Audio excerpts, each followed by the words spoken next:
আজকে আমি লইটা মাছের চপ বানাবো। তো এখানে লইটা মাছ ধুয়ে পরিষ্কার করে নিয়েছি। আর লইটা মাছের চপের মশলা দেখো,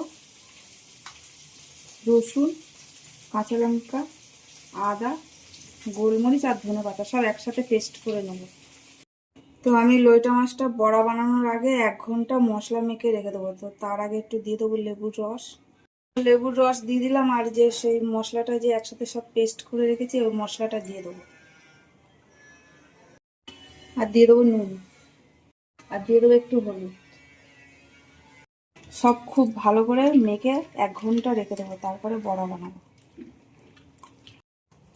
তো আমি লইটা মাছের বড়া বানাবো। লইটা মাছের বড়া বানানোর জন্য দেখো এখানে আমি চাল ভিজিয়ে রেখেছিলাম। তো চালটা আগে বেটে নিই, তারপর দেখাবো। তো দেখো চাল ভিজিয়ে রেখে আমি চালগুলো কিন্তু সব এরকম করে গুঁড়ো করে নিয়েছি। যেহেতু লইটা মাছটা একটু জল জল, তো এটাকে আমাকে এরকম গুঁড়ো করে নিতে হবে। আর 1 ঘন্টা হয়ে গেছে। এবার আমি লইটা মাছটা ফ্রিজ থেকে বার করে নিয়েছি। এবার চালের গুঁড়ো দিয়ে দেবো। চালের গুঁড়োগুলো দিয়ে দিয়েছি। এবার একটু বেসন দিয়ে দেবো, দিয়ে সব একসাথে ভালো করে মাখবো। খুব ভালো করে মাখবো, মেখে 10 মিনিট রাখবো, তারপরে ভাজবো। তো চালের গুঁড়ো আর বেসন দিয়ে লইটা মাছগুলো এরকম করে মেখে নিয়ে এবার 10 মিনিট রাখবো, তারপরে ভাজবো। বড়া ভাজার জন্য কড়াই বসিয়ে দিয়েছি। এবার দিয়ে দেবো তেল। তো তেল গরম হয়ে গেছে, আমি বড়াগুলো ভাজার জন্য ছেড়ে দেবো।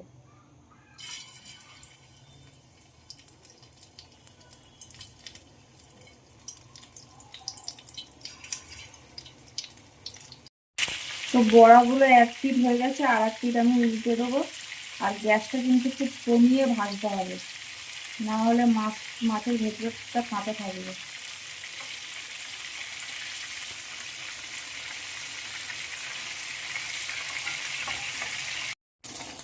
বড়াগুলো ভাজা হয়ে গেছে, এবার উঠিয়ে নেব।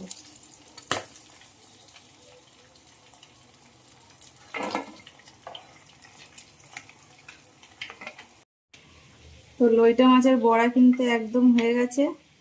আর আমার ভিডিওটা তোমাদের যদি ভালো লাগে, লাইক করো, কমেন্ট করো, শেয়ার করো। আর তোমরা সবাই ভালো থেকো, সুস্থ থেকো। টাটা।